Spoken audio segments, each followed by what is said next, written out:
Hello and welcome to another edition of Together We Write. My name is Chris Perzicki and I am an assistant and professor of English and Humanities here at the University of Wisconsin-Green Bay.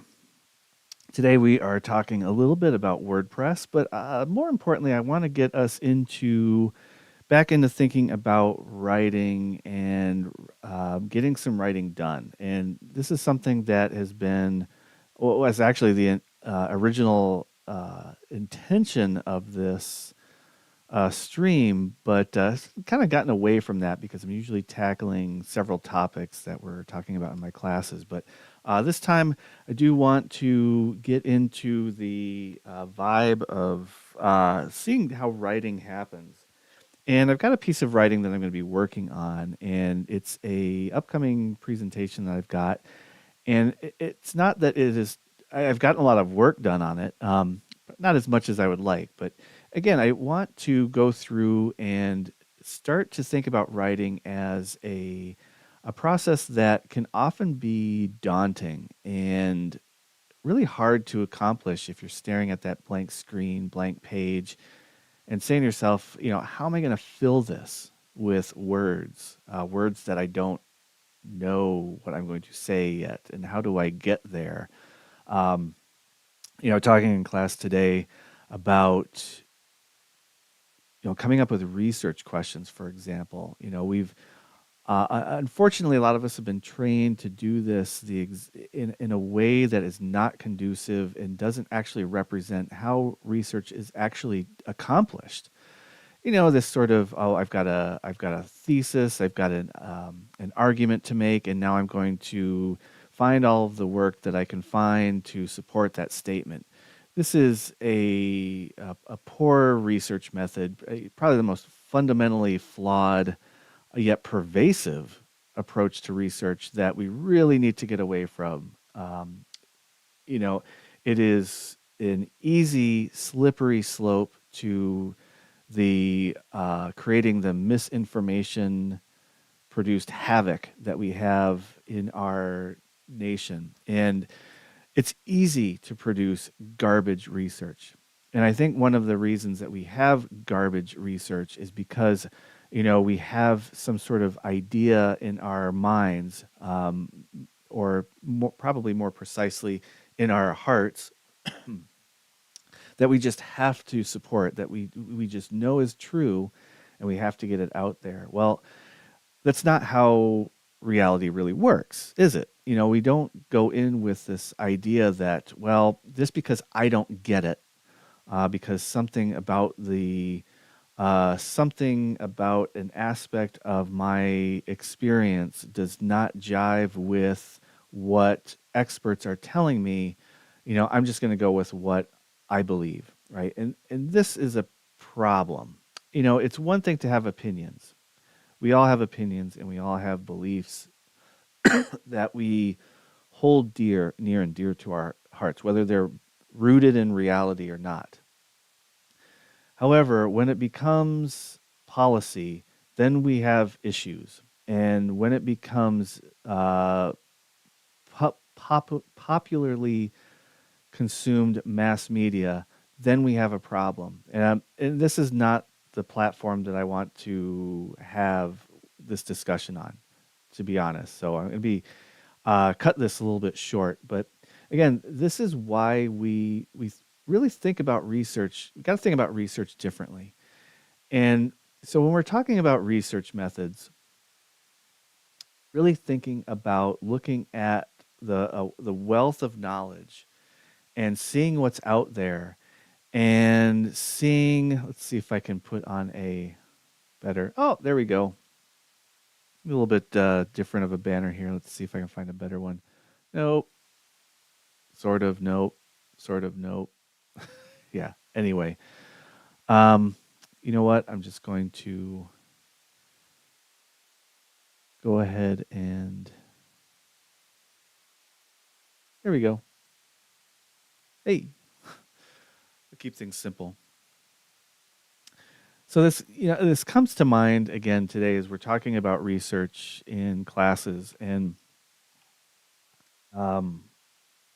really wrestling with the notion that, and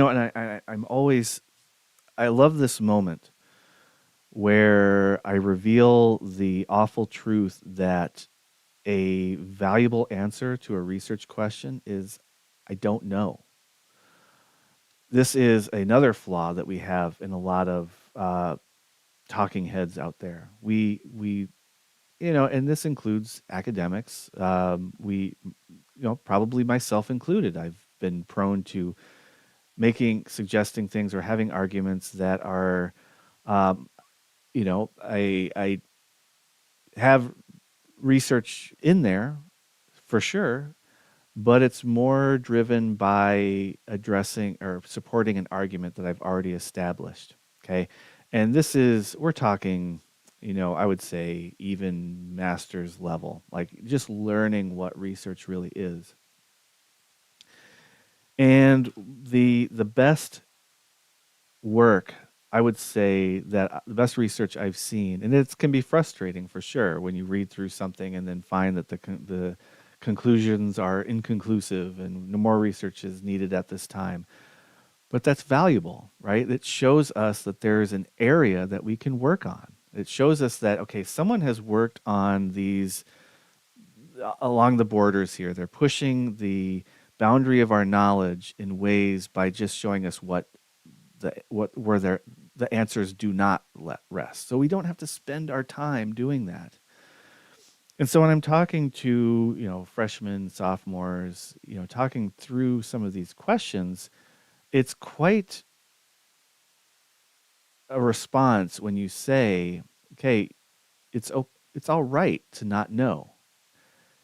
You're being asked to use sources that have taken years of work, years to publish, and revision, peer review, all of that jazz. And you're being asked to use these as models for creating your own research project based on questions that arguments that you, more often than not, are sort of pre-formulated. They're pretty like, okay, why the voting age should be reduced to 18, or why pot should be legal, why drinking should be legal.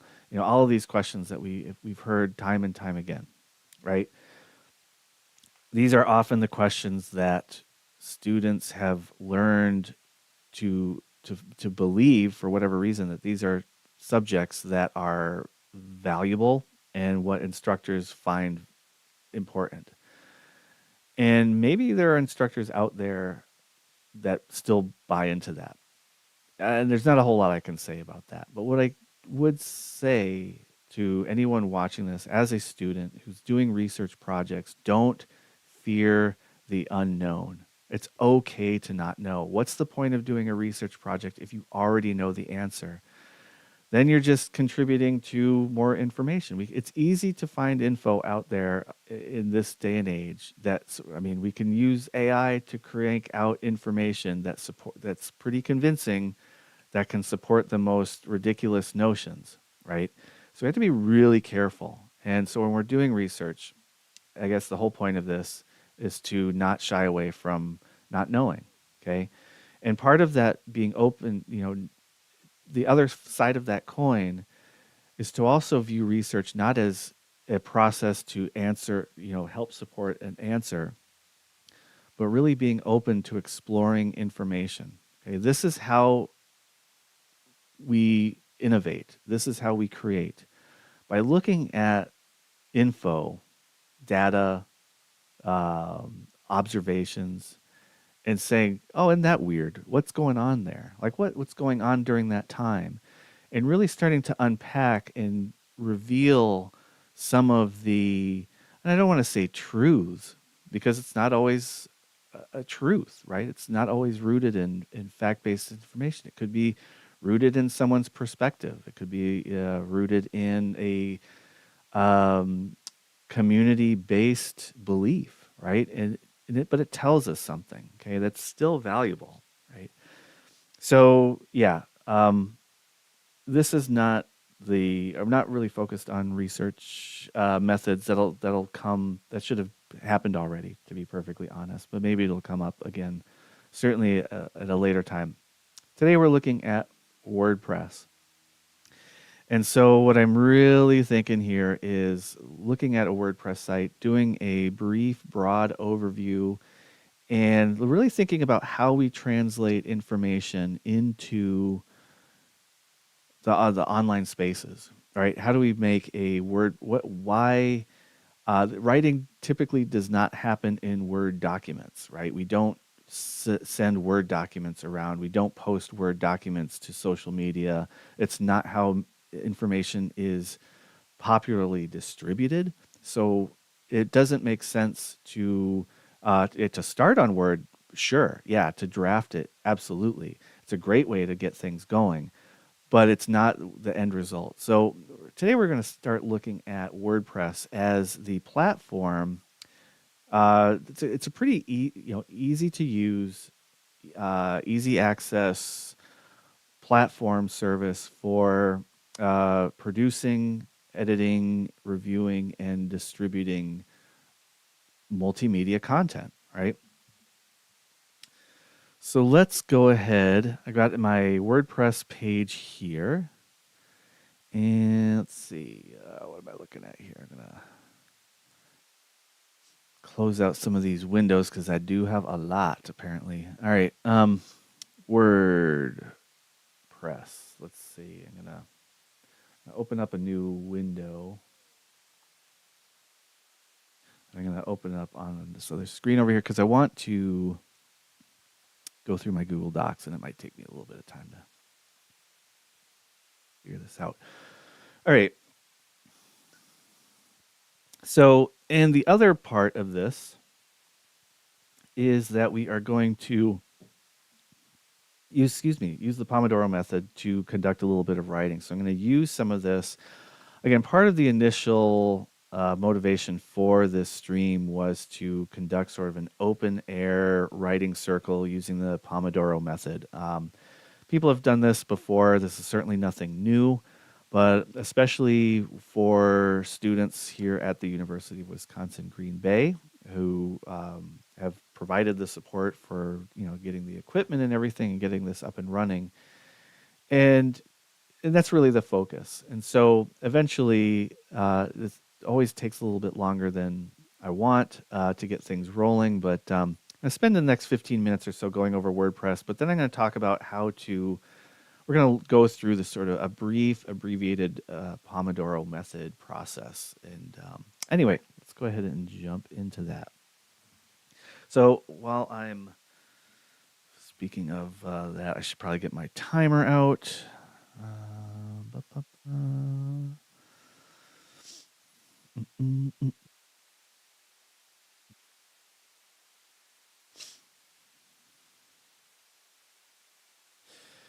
Anywho, all right. So here's my text, here's my copy, and what I want to do is turn this into a WordPress page, and that'll come secondary. First, I want to go through a brief tour, and I have another video I think on this channel that goes over these details. So I'm not going to spend a lot of time on this.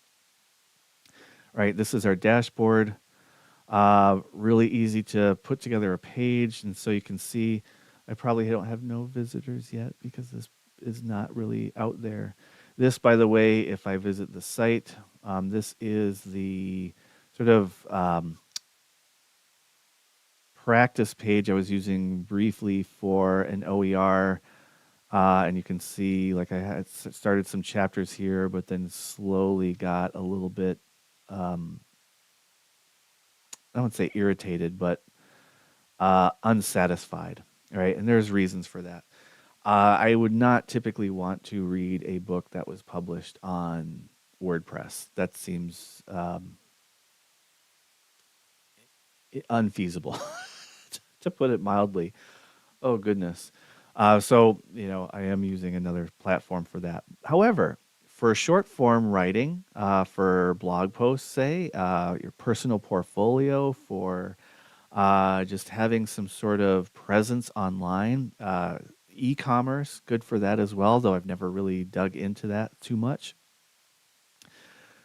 WordPress is a great starting point. A couple of different ways to interact with the platform. You can really get into the code if you wanted to, but it's not necessary. You can use, there are a lot of templates to use. For our purposes here, we're using the UWGB hosted WordPress site, so there's a lot of limitations to it. So, for example, I've got only a few templates that I can really dig into.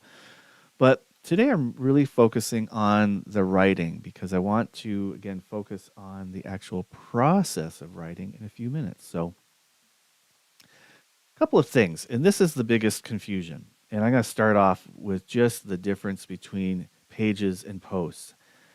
And this comes from many excruciating meetings where people are debating the purpose of value of pages and posts. Real simple.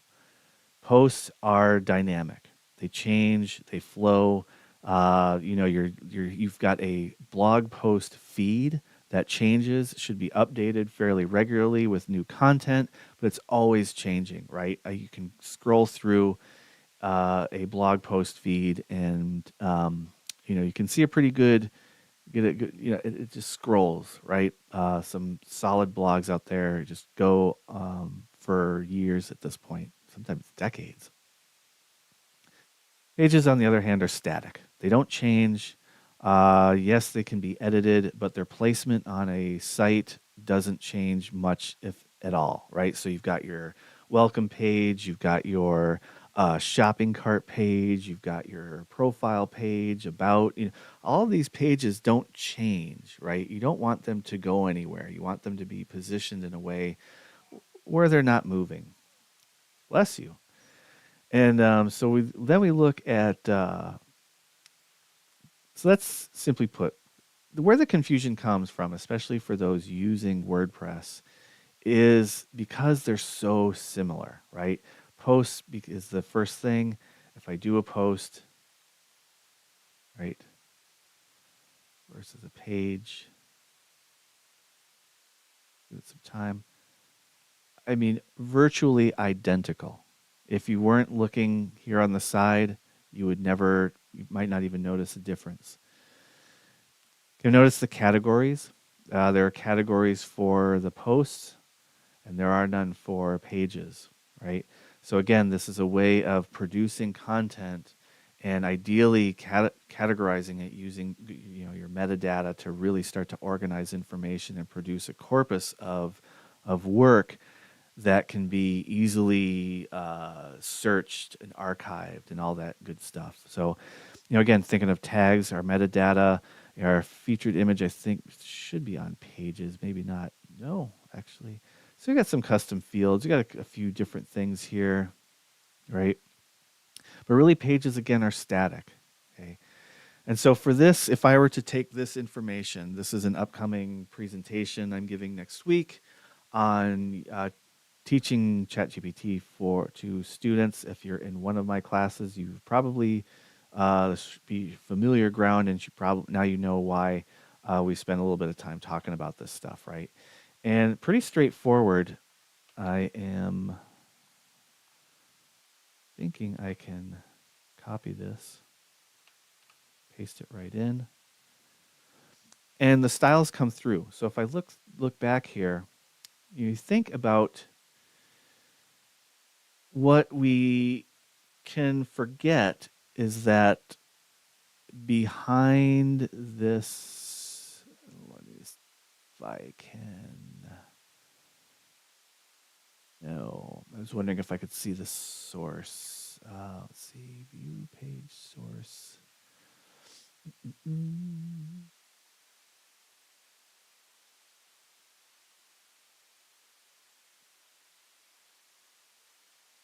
So if we look at our Google Doc, right, behind all of this information is some markup language. And it's telling us different things about each portion of the information here. Is it telling me anything about the writing, however? Not quite sure. That might be somewhere else. Web dev is not even remotely my wheelhouse, so I'm sort of I know enough to like look at this and go, okay, this is what's happening here. Background color, white. But all of this is telling us here's a Roboto. Interesting. The font families that we're including in this. So if I were to Roboto, it doesn't change. Okay. So this is a way of not actually direct manipulating the information, by the way. This is just telling me, giving me an idea of, oh, that's interesting. Right. Anyway, so we've got a lot of this gobbledygook HTML in the background here. And so it is, anyway, the whole point of this is to point out that this is, web coding, right? HTML, markup language. Underneath all of this is telling me, it's not just the text, it's telling me what font it is. These are all attached to classes and styles. So the nice thing about digital formatting, so if I were to take, say, some handwritten information here and type it out, the style would not be, say, in my chicken scratch handwriting, right? It would not contain all the styles and treatments of the writing, whatever, if I've added that at all. So I would have to add that into the digital page. And so all these pages, so here's a heading 1, paragraph, normal text. Here we have a bulleted list. So each of these treatments is tagged with information. So it's basically saying, okay, this information here is going to be a bulleted list. Let's see if I can.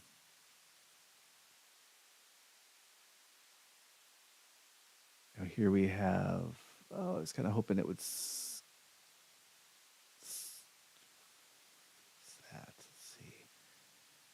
Oof, lots of errors. All right, so you see, what I was hoping is that I would see the page source, and I'm not, or the HTML behind the, let's see, save. Anyway, I'm just trying to, I know I'm going way off topic here. Publish to web, that's to share. Download, web page, there we go. Okay, let's see what this does. And again, this is just to show.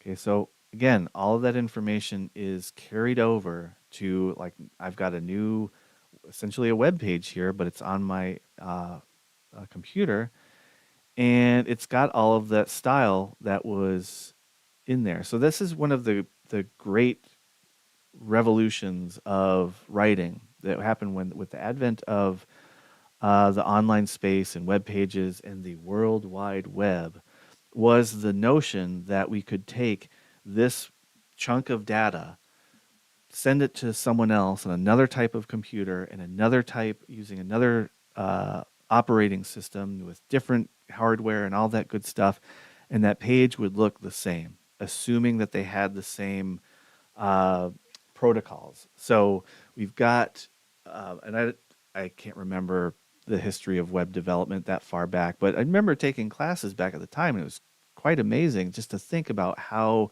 this information is translated across the interwebs. But again, think about this. One of the great values of digital writing is that these tags, the style, is translated across platforms. Okay, so if I were to, let's see if it'll work. All right, so we've got the styles here. I've got some layout. It's not really showing me much of anything. Here we go. Style. Here's our cascading style sheet, and it tells me like what sort of bulleted list, what breaks should look like, what sort of padding around images is being used, all of that good stuff. Otherwise, it's not really. If I were to, here you go. Let's try this. I'll show you this. All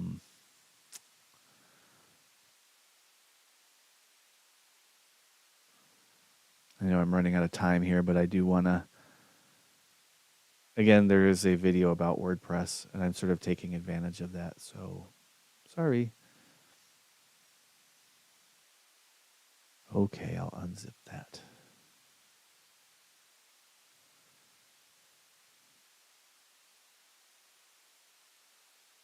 There we go. So, although this is a really awful formatting of this, that's the web page, right? And here is all of the language.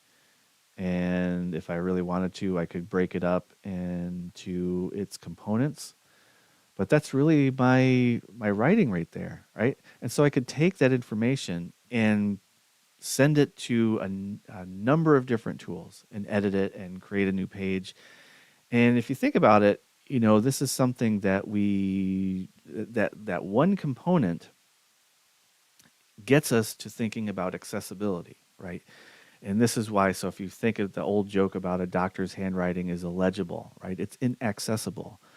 One of the great benefits of digital writing is that it is more accessible to more people because we can take that information and let's say, for example, that this is not, um, it's not working for me for some reason. I could bring it into another tool and use it.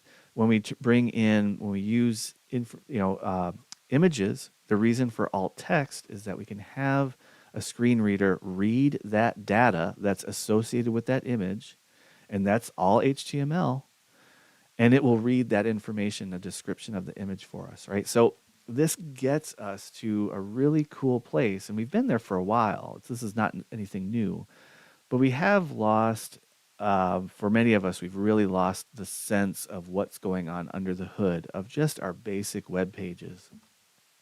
And so this gets us to where, like, this is why when I take that bit here, and it's not perfectly formatted, but and there's some things here that I'm still working on clearly, why we get this sort of mistranslation.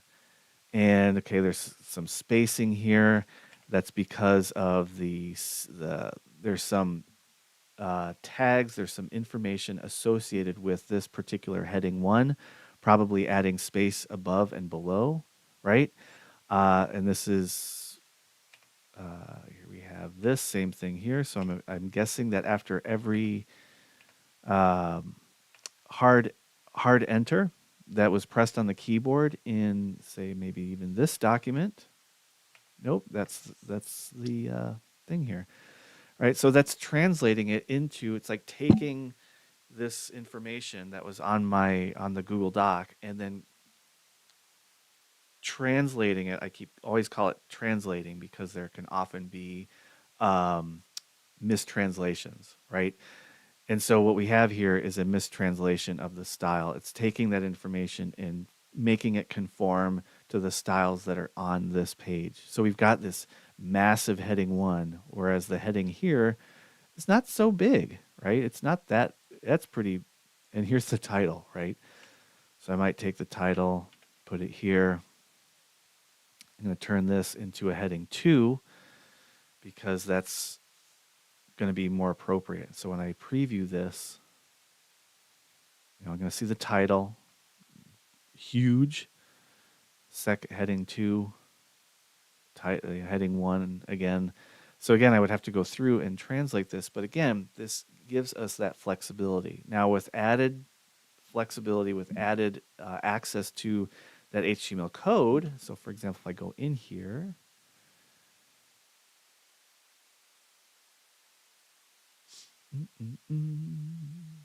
where is that function? Where are you?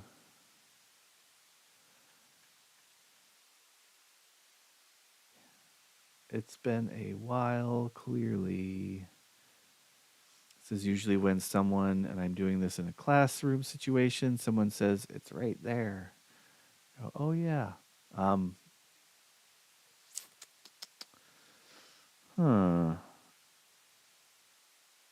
Going to save this. Let's see if I can So anyway, that's a page.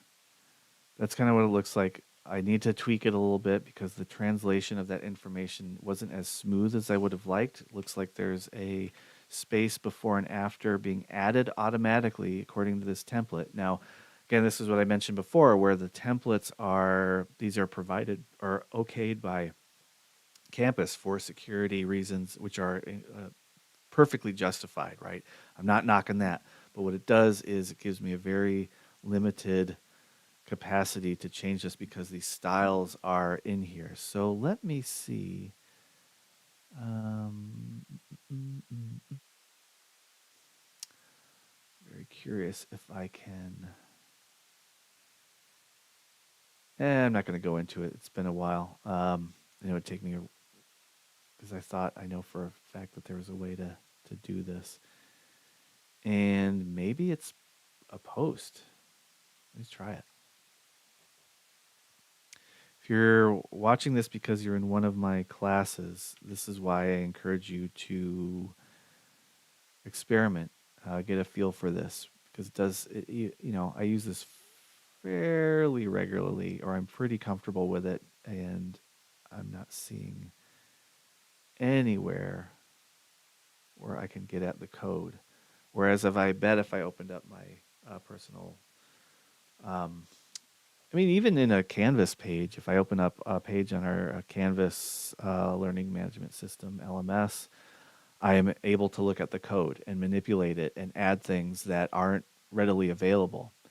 So I'm very surprised that that's not in here. Let's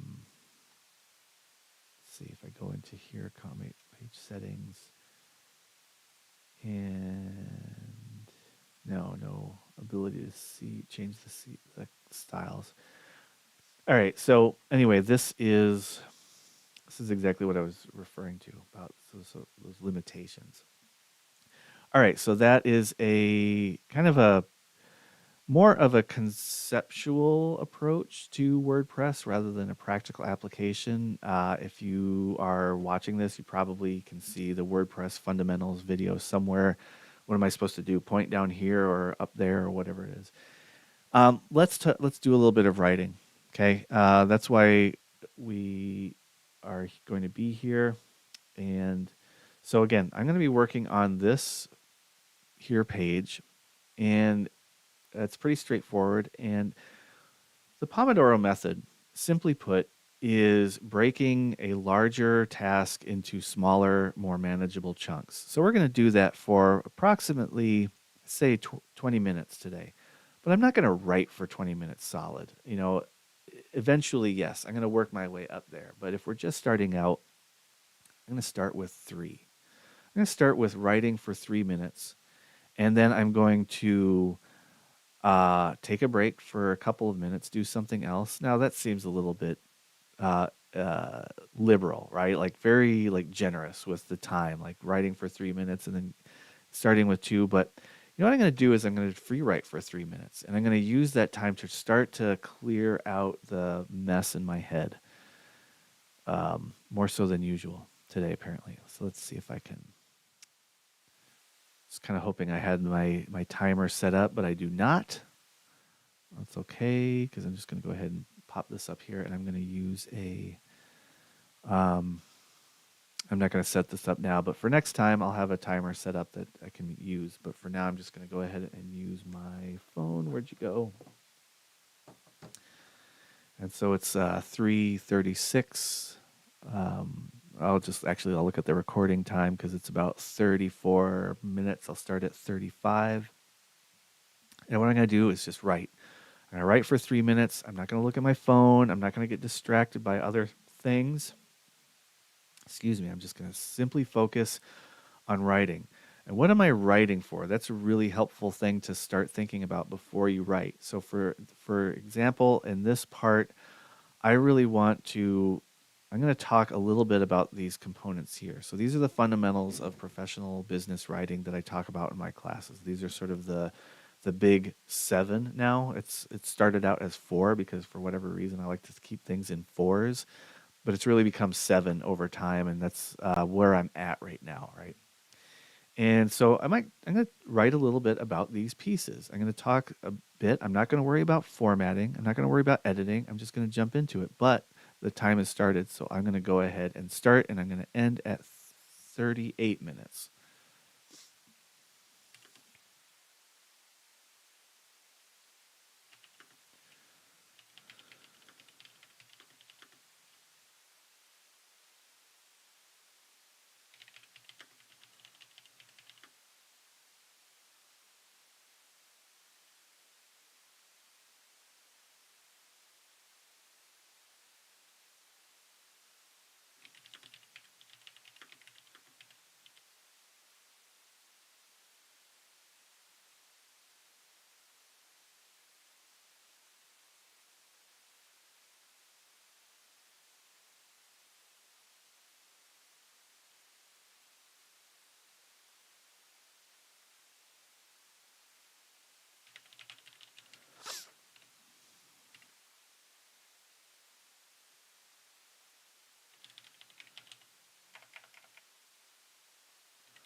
You also want to avoid as much as possible any editing, and stopping, which is what I'm doing here because I can't. I'm too simple of a person to do two things at once. The writing should be accurate and reflect the true intentions of.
Right, 3 minutes, or was that two? That was two. Sorry.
All right.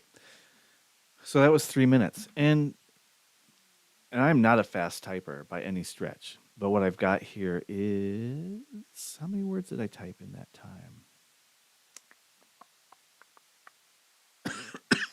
150. 1, 2, 3, about 140, right?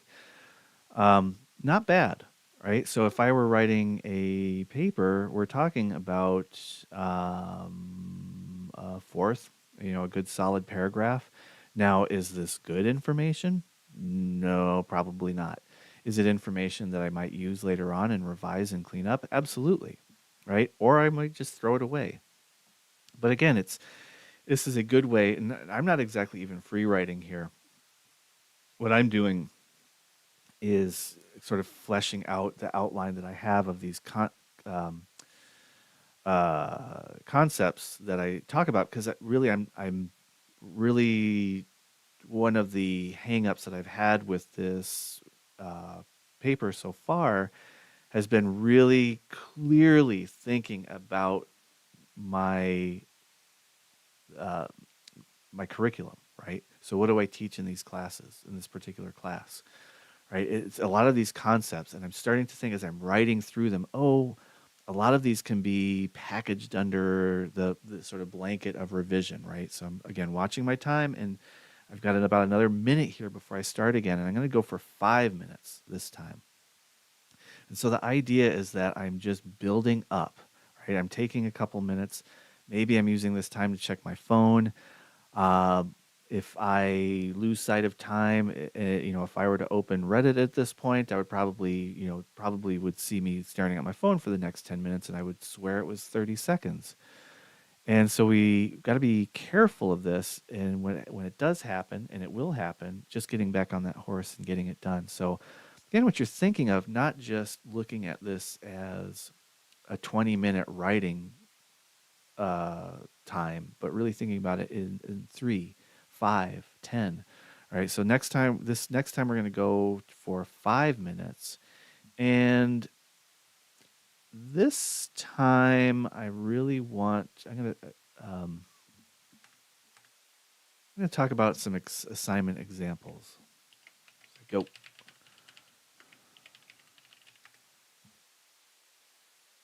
Not worried about style necessarily. In fact, I'm going to go ahead and turn off my mic.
All right. I think that's about the time. Let's see what I got here. What do I do? It's almost half a page. 200 words. Again, not great. I could revise this. Um, Actually, speaking of which, kind of curious now. Since we are talking about ChatGPT, I'm going to try. What happened?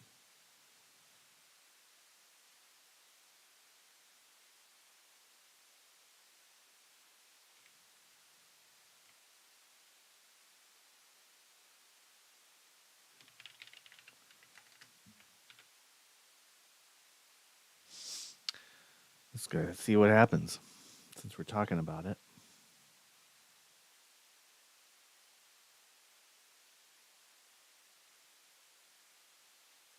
So we have this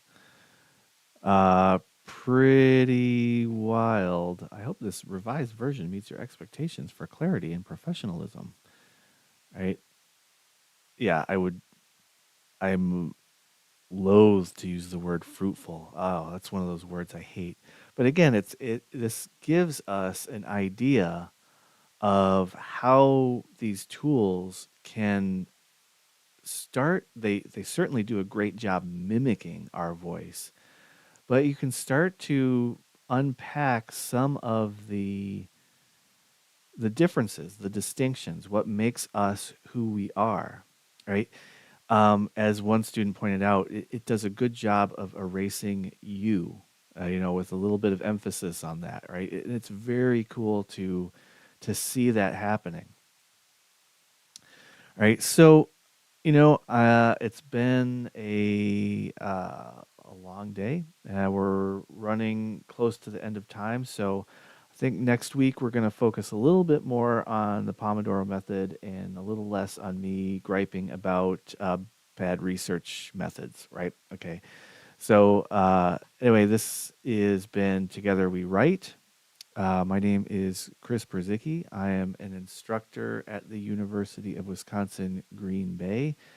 This stream is made possible by a generous grant from the Center for the Advancement of Teaching and Learning, without whom this would not be possible, or not. Probably the production quality would be even worse. So thank you to Cattle, thank you to UWGB for this. So next week, starting to get things. Things are starting to settle. I don't know why it takes so long, but here we are halfway through the semester, and I'm just starting now to feel like I'm on firm ground. So I don't know. Maybe that's scary. If you're a student of mine, I apologize. If you're a future student of mine, consider yourself warned. All right. Take it easy. Have a great week. And I will, next week, actually, I will have to change the time because I will be at a conference that paper I was just writing. And so I might gonna have to change the time. I'm not sure when, but I will post that once I get some social medias things happening, which are not currently happening. So anyway, that's my project for this week.